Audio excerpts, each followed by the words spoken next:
नमस्कार दोस्तों, मैं नितेश कुमार एजुकेशनल टेप में आप लोगों का स्वागत करता हूं। दोस्तों, अभी तक हम लोगों ने सड़क परिवहन एवं रेल परिवहन के बारे में हम लोग बात किया। आज हम लोग बात करने जा रहे हैं सबसे ज्यादा महत्वपूर्ण तथ्य, वह आपके वायु परिवहन के बारे में। वायु परिवहन से संबंधित बहुत सारा प्रश्न बार बार आप लोगों के एग्जाम में पूछा जाता है। कुछ सामान्य जानकारियां आपको बता देंगे हम। ज्यादातर पूछा जाता है कि सबसे पहला वायुयान कब से कब तक उड़ाया गया, कहां उड़ाया गया, और कुछ अंतरराष्ट्रीय हवाई अड्डों के बारे में पूछता है। लेकिन इसके अलावा भी कुछ और सामान्य जानकारियां जो आपके विविध परीक्षाओं में आती हैं, उनके बारे में भी हम आपको बताते चलेंगे। तो आइए स्टार्ट करते हैं अपने टॉपिक को। सबसे पहली बात यह आ जाती है कि वायु परिवहन, भारत में वायु परिवहन की शुरुआत कब हुई है? सबसे पहले 1911 ईस्वी में हुई है। ठीक है, तो भारत में वायु परिवहन की शुरुआत हुई थी कब? 1911 ईस्वी में। और यह 1911 ईस्वी में जब वायु परिवहन की शुरुआत की गई तो वह इलाहाबाद से लेकर के नैनी तक डाक के द्वारा शुरुआत हुई थी। ठीक है, यानी कि भारत में वायु परिवहन की शुरुआत इलाहाबाद से नैनी डाक ले जाकर के हुई। ठीक है, और सबसे महत्वपूर्ण बात यह हो जाती है कि यह विश्व की पहली विमान डाक सेवा थी। ठीक है, यानी कि आप लोग जानते हैं ना कि प्रेजेंट टाइम में डाक वगैरह यानी कि कुरियर वगैरह ले जाने का काम एरोप्लेन से ही होता है। तो सबसे पहले जो कुरियर कहा जाए या फिर डाक कहा जाए तो वह सबसे पहले सेवा हमारे भारत में शुरू हुई थी सन 1911 में। पहली बार डाक ले जाया गया था। ठीक है, तो यह विश्व की प्रथम विमान डाक सेवा थी। ठीक है, इसके बाद सन 1933 में इंडियन नेशनल एयरवेज की स्थापना हुई। ठीक है, यह क्वेश्चन भी पूछा गया है कि इंडियन नेशनल एयरवेज की स्थापना कब हुई है? तो इंडियन नेशनल एयरवेज की स्थापना सन 1933 में हुई। और इसके बाद फिर कई सारी कंपनियां ऐसी थी, जैसे कि आपका टाटा था, टाटा एयरलाइंस थी। तो कई सारी ऐसी कंपनियां थी जो कि आपकी प्राइवेटाइजेशन हो रहा था आपके एरोप्लेन का। तो सरकार ने एक अच्छा कदम उठाया। सन 1953 में उन्होंने सभी के सभी जितनी भी विमान कंपनियां थी उन सभी विमान कंपनियों का उन्होंने राष्ट्रीयकरण कर दिया गया। तो ये क्वेश्चन पूछा जाता है कि हमारे वायु परिवहन का, यानी कि जितने भी आपके वायु परिवहन है, वैमानिक कंपनियां हैं, उनका राष्ट्रीयकरण कब किया गया? तो जो आपकी वैमानिक कंपनियां हैं उनका राष्ट्रीयकरण किया गया था सन 1953 में। ठीक है, तो जब सभी कंपनियों का राष्ट्रीयकरण कर दिया गया तो दो मुख्य बच गई थी, और उनका क्या नाम था?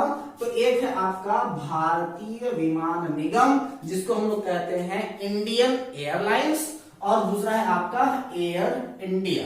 ठीक है, तो एक कौन कौन हो जाता है? तो एक है आपका भारतीय विमान निगम यानी कि इंडियन एयरलाइंस, और दूसरा है क्या आपका एयर इंडिया।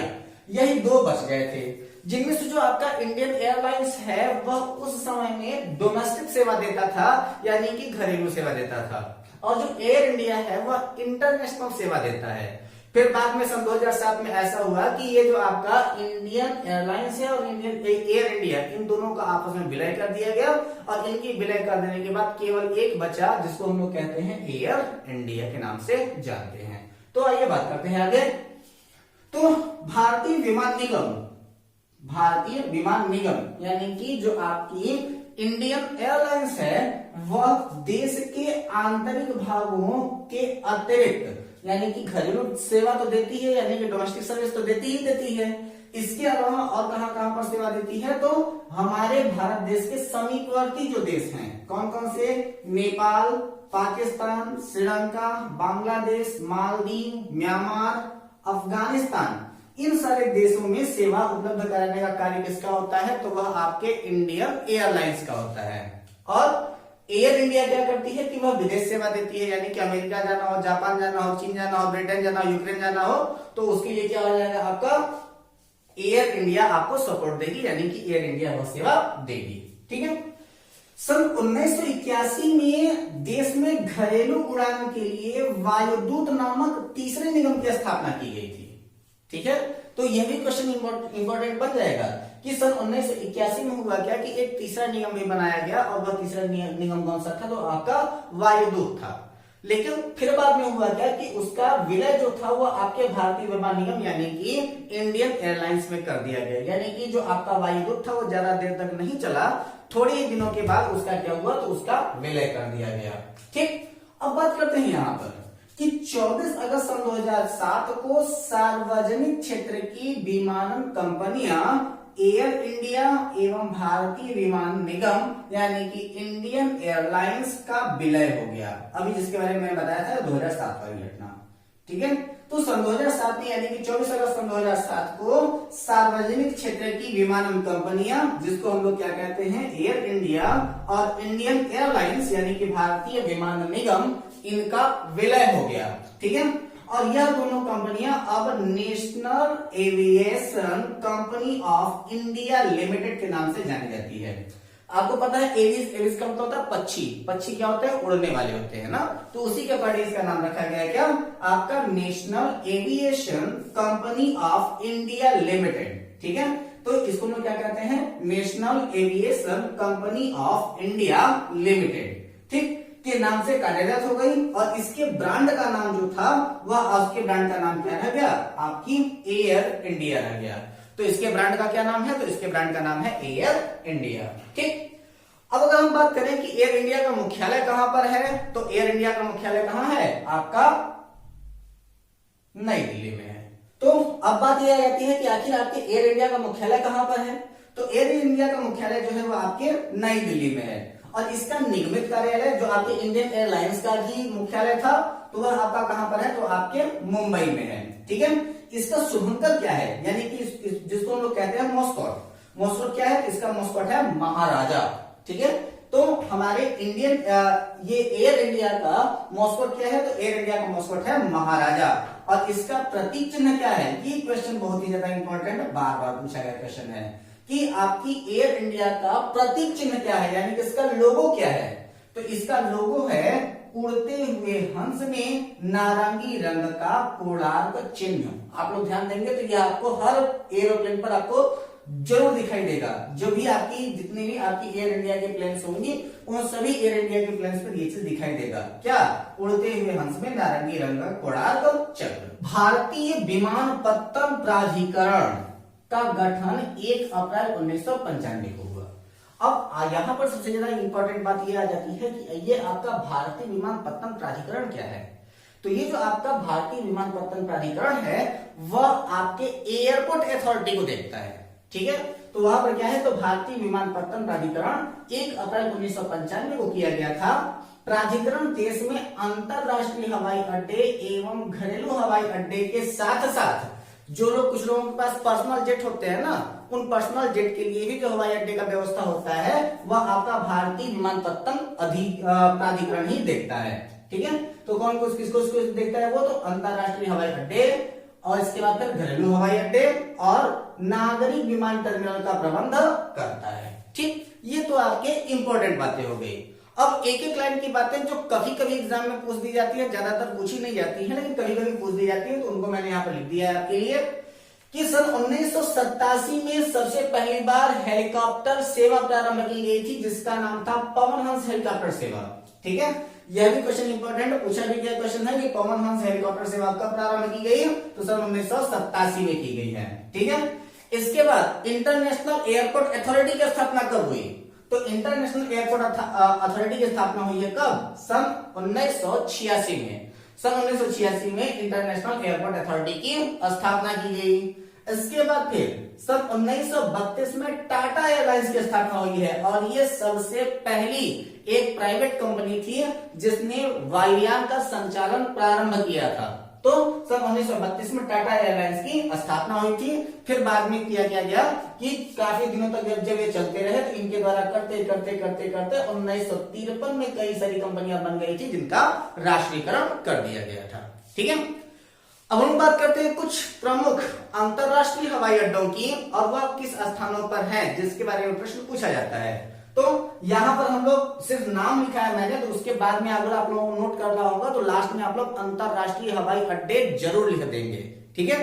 और दूसरी चीज की यदि आपने हमारे साथ जुड़ने का निश्चय किया है, अगर आप हमसे जुड़े हुए हैं, हमसे जानकारियां अगर आप लोग प्राप्त कर रहे हैं, तो कृपया करके आप हमारी सारी वीडियो कंप्लीट देखा करें, क्योंकि जब तक आप कंप्लीट वीडियो को वॉच नहीं करेंगे तब तक आपको सारी जानकारियां प्राप्त नहीं हो पाएंगी। इसलिए आप हमसे जुड़े और हमारे वीडियो को पूरा वॉच करें, हर एक चीजों के हर एक छोटे छोटे पहलुओं को समझें ताकि आप अपनी प्रतियोगी परीक्षा में अच्छी प्रकार से कार्य कर सकें। चलिए देखते हैं। सबसे पहली बात आती है आपके इंदिरा गांधी अंतरराष्ट्रीय हवाई अड्डा की। तो इंदिरा गांधी अंतरराष्ट्रीय हवाई अड्डा कहां पर है? तो वो है आपके नई दिल्ली में। इसके बाद फिर छत्रपति शिवाजी टर्मिनल या फिर छत्रपति शिवाजी अंतरराष्ट्रीय हवाई अड्डा कहां पर है? मुंबई में। इसके बाद फिर नेताजी सुभाष चंद्र बोस अंतरराष्ट्रीय हवाई अड्डा कहां पर है? कोलकाता में। इसके बाद फिर अन्ना अंतरराष्ट्रीय हवाई अड्डा, या फिर इसको अगर हम कहें कि अन्ना कामराज यामिनाम्बकम अंतरराष्ट्रीय हवाई अड्डा कहां पर है? तो वह आपके चेन्नई में है। ठीक है, तो इसको हम लोग ध्यान दीजिएगा कि यहां पर सिर्फ मैंने अन्ना लिखा है क्योंकि जगह कम थी। ध्यान दीजिएगा, इसका नाम है क्या? अन्ना, या फिर इसी को हम लोग कहते हैं अन्ना कामराज यामिनाम्बकम अंतरराष्ट्रीय हवाई अड्डा। कहां पर है? वो आपके चेन्नई में है।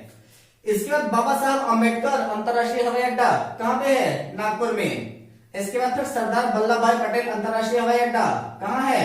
अहमदाबाद में। इसके बाद फिर गोपीनाथ बारडोली जो है वो एक काफी अच्छे समाज सुधारक भी रहे थे। उनकी कई प्रकार की क्रांतियां भी मशहूर हैं। तो गुवाहाटी असम में इनके नाम से अंतरराष्ट्रीय हवाई अड्डा है। तो गोपीनाथ बारडोली जो है अंतरराष्ट्रीय हवाई अड्डा कहां पर है? तो वह आपके गुवाहाटी में है। इसके बाद फिर चौधरी चरण सिंह, याद होगा आपको, ये भारत के प्रधानमंत्री भी रहे हैं और इन्हीं के जन्म दिवस पर किसान दिवस भी मनाया जाता है। कब मनाया जाता है आप हमको कमेंट बॉक्स में जरूर बता देंगे कि किसान दिवस कब मनाया जाता है। जिस दिन मनाया जाता है उसी दिन चौधरी चरण सिंह का जन्मदिन भी है, तो जरूर बताइएगा हमें। चौधरी चरण सिंह अंतरराष्ट्रीय हवाई अड्डा कहां पर है? तो वो है आपके लखनऊ में। इसके बाद फिर है आपका श्री गुरु रामदास जी अंतरराष्ट्रीय हवाई अड्डा। तो श्री गुरु रामदास जी अंतरराष्ट्रीय हवाई अड्डा कहां पर है? तो वो आपके अमृतसर में। इसके बाद है आपका त्रिवेंद्रम अंतरराष्ट्रीय हवाई अड्डा कहां है? तो त्रिवेंद्रम अंतरराष्ट्रीय हवाई अड्डा है आपके तिरुवनंतपुरम में। इसके बाद है आपका कालीकट अंतरराष्ट्रीय हवाई अड्डा कहां पर है? तो वो है आपके कोझिकोड में। इसके बाद है आपका राजीव गांधी अंतरराष्ट्रीय हवाई अड्डा। तो राजीव गांधी अंतरराष्ट्रीय हवाई अड्डा कहां पर है? तो वो है आपके हैदराबाद में। कोचीन अंतरराष्ट्रीय हवाई अड्डा कहां पर है? तो वो है आपके कोचीन में। इसके बाद है वीर सावरकर अंतरराष्ट्रीय हवाई अड्डा। अभी आप लोग जानते होंगे कि थोड़ी दिन पहले काफी ज्यादा विवाद हुआ था वीर सावरकर के नाम से। ठीक है, तो उसके बारे में जो भी न्यूज ब्लॉग्स होगी उसको आप लोग देख लीजिएगा कि अगर आप लोग सिविल की तैयारी करते हैं तो आपके लिए वीर सावरकर के बीच का जो ब्लॉग है वो आपके लिए बहुत ज्यादा इंपॉर्टेंट हो जाता है। तो उस ब्लॉग को जरूर देख लीजिएगा, वीर सावरकर थे कौन। ठीक है, तो वीर सावरकर के नाम से अंतरराष्ट्रीय हवाई अड्डा बनाया है कहां पर? पोर्ट ब्लेयर में। इसके बाद है आपका दावोलिम। तो दावोलिम अंतरराष्ट्रीय हवाई अड्डा कहां पर है? तो वह है आपके गोवा में। इसके बाद है आपका कैंपेगौड़ा कहां है? तो कैंपेगौड़ा अंतरराष्ट्रीय हवाई अड्डा है आपके बेंगलुरु में। इसके बाद फिर मंगलुरु में कौन सा है? तो मंगलुरु में है आपका क्या?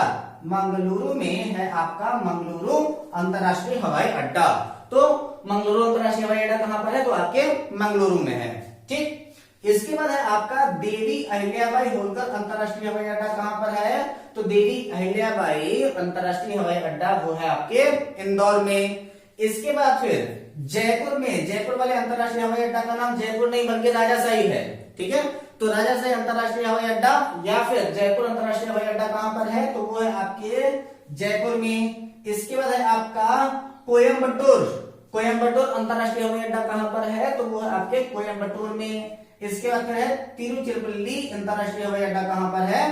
तो तिरुचिरापल्ली अंतरराष्ट्रीय हवाई अड्डा कहां है? आपके तिरुचिरापल्ली में। इसके बाद फिर लाल बहादुर शास्त्री अंतरराष्ट्रीय हवाई अड्डा। तो चाहे इसे आप लोग लाल बहादुर शास्त्री अंतरराष्ट्रीय हवाई अड्डा कहिए, चाहे आप इसे बाबतपुर हवाई अड्डा कहिए, नाम तो पता चल गया होगा इनका ना। तो अंतरराष्ट्रीय हवाई अड्डाओं में आपका लाल बहादुर शास्त्री अंतरराष्ट्रीय हवाई अड्डा या फिर आप इसको बाबतपुर हवाई अड्डा के भी नाम से जानते हैं। यह कहां पर है? आपके वाराणसी में। और इसके बाद है आपका शेख आलम अंतरराष्ट्रीय हवाई अड्डा। तो शेख आलम अंतरराष्ट्रीय हवाई अड्डा कहां पर है? तो वो आपके श्रीनगर में है। अब इंपॉर्टेंट बात यह है कि जो आपका यहां पर ये आपका मंगलुरु अंतरराष्ट्रीय हवाई अड्डा दिखाई दे रहा है ना, तो ये आपका मंगलुरु अंतरराष्ट्रीय हवाई अड्डा। इसके बाद फिर आपका कोयम्बटूर अंतरराष्ट्रीय हवाई अड्डा। इसके बाद आपका तिरुचिरापल्ली अंतरराष्ट्रीय हवाई अड्डा और आपका लाल बहादुर शास्त्री अंतरराष्ट्रीय हवाई अड्डा। ये 4 ऐसे अंतरराष्ट्रीय हवाई अड्डे हैं जो पहले घरेलू हवाई अड्डे थे, लेकिन सन 2012 में इनको अंतरराष्ट्रीय हवाई अड्डा घोषित किया गया। किसको? इन चारों को। किसको?